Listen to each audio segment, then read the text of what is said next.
Yo, what is going on, NASCAR fans? Because Rockingham just gave us a lot to talk about. In the last few hours, some stories dropped that you genuinely need to hear. We got two drivers with history between them going at it on track again, and one of them had to walk over and own up to what he did. Then there's a guy who had absolutely no business finishing a NASCAR race today. And he did. And finally, one of the biggest title contenders of 2026 is quietly slipping away from the championship picture in a way nobody saw coming. Stay till the end. You don't want to miss any of this.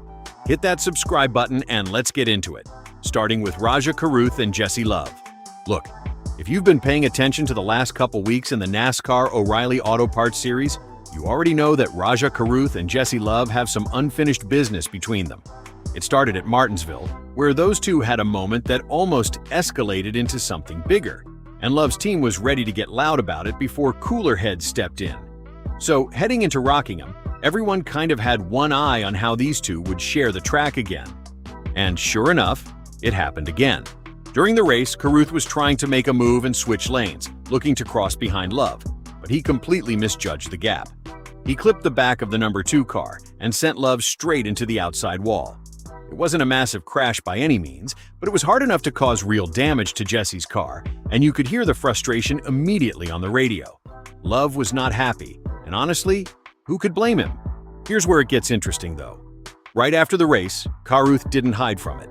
He walked straight over to the RCR team area to apologize in person, and then made sure to address it with reporters too. He said, and I'm paraphrasing here, that he was just trying to cross behind Love, had no intention of making contact, and that he definitely wanted to handle that better. He even said he was glad the day ended on a relatively quiet note considering the circumstances. But here's the thing, the damage from that wall contact was way more of a problem than it might have looked in the moment. RCR's Danny Lawrence broke it all down, and it was actually a pretty gnarly chain reaction. When Love's car hit the wall, a bunch of stuff on the right front and right rear got bent up. And because of that damage, the nuts holding the wheel spacers in place broke loose. So throughout the rest of the race, Jesse's wheels kept coming loose, over and over again.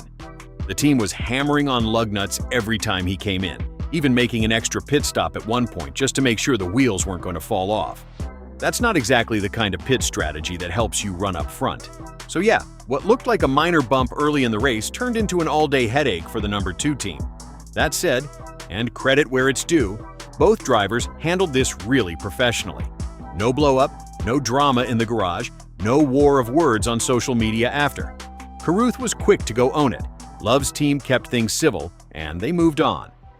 After what almost went sideways at Martinsville, seeing these two manage the situation like adults is actually a pretty good sign for the rest of the season. But you can bet this story isn't completely over. Alright, but let's keep it moving. Because if you thought that was the wildest story out of Rockingham today, hold on. The next one just dropped and, honestly, nobody really saw this coming. A guy with zero professional racing experience showed up and did something people are still talking about. Okay, so here's a name you might know from YouTube before you know him from a racetrack, Cletus McFarland. The guy built his whole brand around doing insane stuff with cars on the internet. And somehow, that path led him to lining up in a NASCAR O'Reilly Auto Parts Series race at Rockingham. And look, when that was announced, there were plenty of people, including some pretty respected voices in motorsport, who were skeptical. Like, this is a legitimate professional racing series. Can a content creator really hang? Well, today he gave everyone an answer. Cletus finished the race. P32, 6 laps down, but he crossed the finish line. And before you shrug that off, understand what that actually means at this level. This isn't a weekend track day or a charity race. These are professional drivers in a highly competitive series, and just surviving 250 miles at Rockingham without tearing up equipment or becoming a road hazard is genuinely difficult. Cletus himself had already admitted before the race that he had no idea how demanding this would be. And he wasn't wrong. It wasn't clean, to be clear. He spun out a couple of times, including one that brought out a full caution. He also got caught speeding and NASCAR handed him a penalty. He spent a good chunk of laps running on the apron just trying to find grip and stay out of trouble. But, and this is the key thing, he didn't wreck anyone. He didn't cause chaos. He just got through it. And even Kyle Petty, who had been pretty openly skeptical about McFarland's presence in the race, had to give him credit on the broadcast. Petty basically said Cletus did exactly what he needed to do, ran every lap, stayed out of people's way, and kept the car in one piece. He even said Cletus, "Shut up guys like me," which coming from Kyle Petty is actually a pretty big deal. Now here's the thing, this isn't a one-off. Cletus signed a 3-race deal this season, so he's coming back.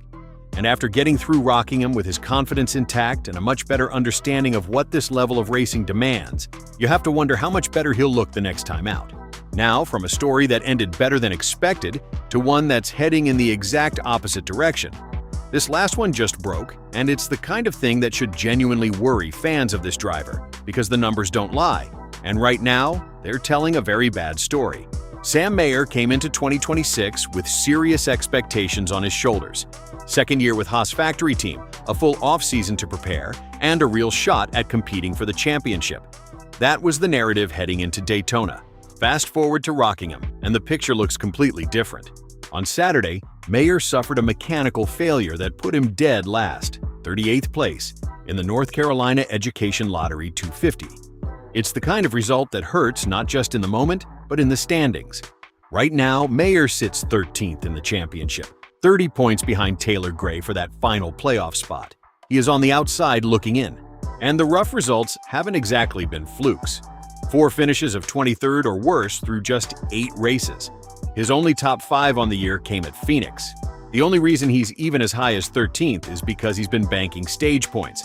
Take those away, and it's even uglier. To be fair, not all of it has been his fault.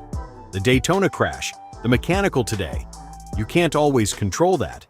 But when you compare his 2026 to what his teammate Sheldon Creed has been doing, who's been fast and consistent right out of the gate, it makes Mayer's situation look even more concerning.